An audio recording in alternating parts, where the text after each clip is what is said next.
Well. Chennai Super Kings just turn back the clock every single game, and it makes you think, is this a Chennai of 2010 that we've seen with vintage performances, a comprehensive run chase as they consigned SRH to another defeat? We'll tell you all about this and much more on Criclytics Man vs Machine. Don't go anywhere.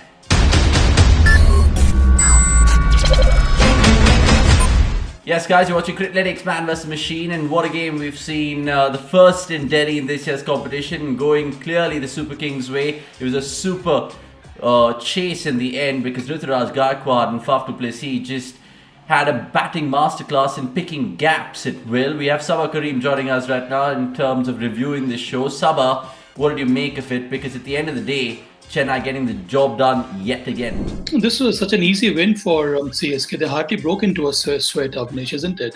And, one has to admit that this was quite a strange game that was played by SRH.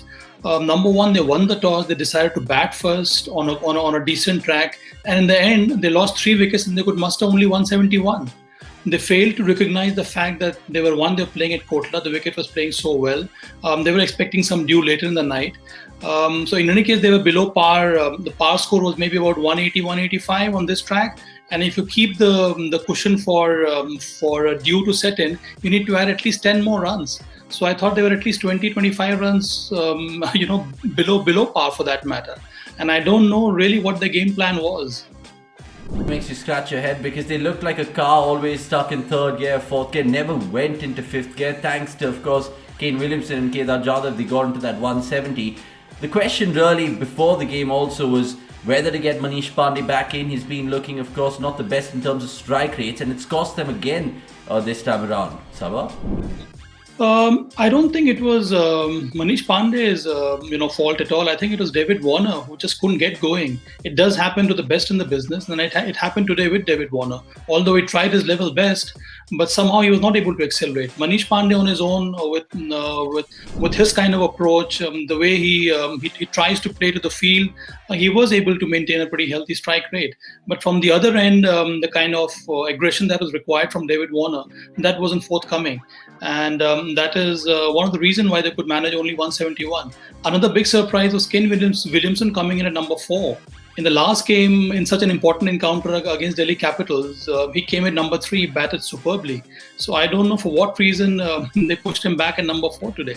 Yeah, SRH fans would say Manish Pandey has better numbers at 3 and hence Kane Williamson, and maybe on a different day where we were losing wickets quickly, then they could have been, seeing the better of Kane Williamson. But we have to talk about SRH in terms of their bowling performance as well, Saba. They looked really flat. We normally don't associate SRH to be that flat with the ball in hand because they have Rashid, they have clever pacers, but nothing came to the fore apart from that 1 over where Rashid worked his magic.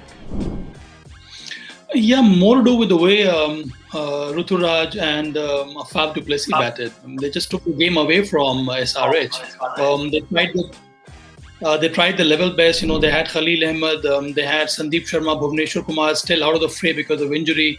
So they do struggle with the new ball. And I think that's where both the openers capitalize. It's wonderful to watch both Ruturaj and Faf du Plessis in such a good flow. And I think once they got CSK to such a good start, it wasn't easy for SRH to come back. Although Rashid Khan tried his best, I felt today he was a tad shorter.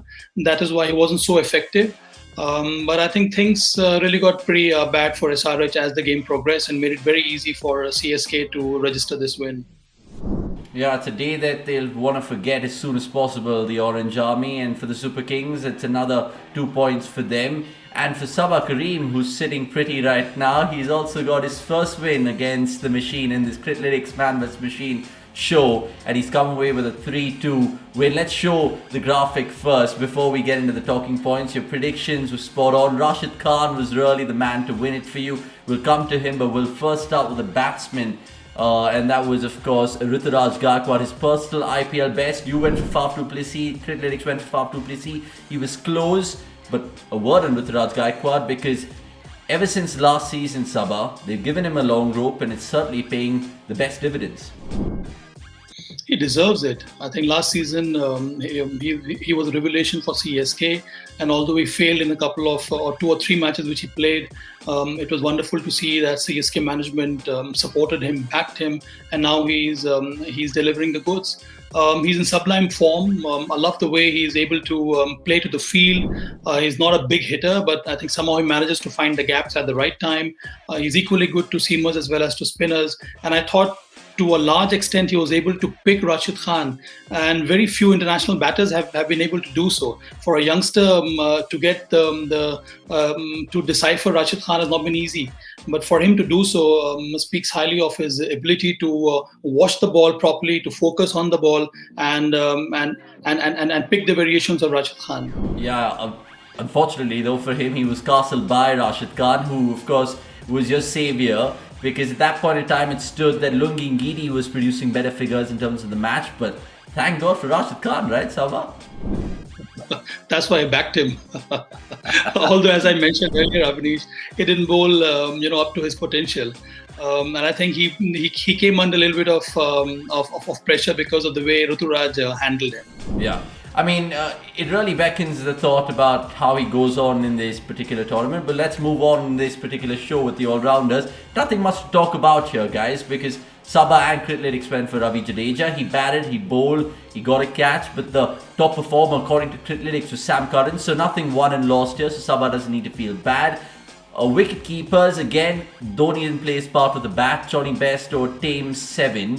So again, we have to skip on for the particular roles right now and just figure out the match result, because at the end of the day, CSK, as you can see there in the prediction chart, and Sabah coming away with a 3-2 win.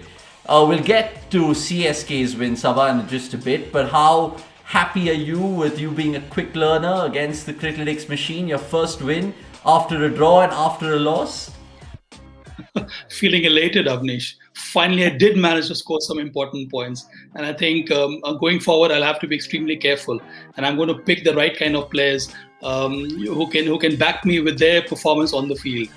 No, absolutely, I completely agree with you here. We wish you well in terms of all your predictions on our show. Finally, a word on the winners tonight, please. Chennai Super Kings, 10 points. They become the second team to do that after, of course, RCB. I just had to throw that in there. But jokes apart though, CSK, they're looking like old, and old is often gold. Yes, Avinish, last season, although they didn't do very well. We failed to recognize the fact that the last 4 matches they played in the last season IPL, they won, and they won comfortably. They have taken that confidence here. In addition to that, they got 2 important players in the squad. They got Moeen Ali, they got Suresh Raina, and the others have started to grow in confidence. So I think most of us felt that CSK may not have a chance, but this time around they have a wonderful mix of youngsters and experience. Plus, they have been boosted with the number of victories they had behind their backs last season. So I think overall it's been a superlative performance for CSK, and they seem to be growing not only in confidence but with the right kind of attitude to go forward in this tournament. Absolutely, Saba. I completely second those thoughts, and I'm sure a lot of people in Chennai listening to this would agree with you as well. And only time will tell if MS Dhoni can stir up his 4th IPL crown. That'll be some story, alright. But until another day, we'll catch you on cricket.com. Thanks for watching Criclytics Man vs Machine. We appreciate your time, Saba, as well. And good luck. You can sleep well with the win that you've managed to get under your belt. Again, subscribe to the YouTube channel. If you haven't done so, do so right now. We'll catch you in the next one.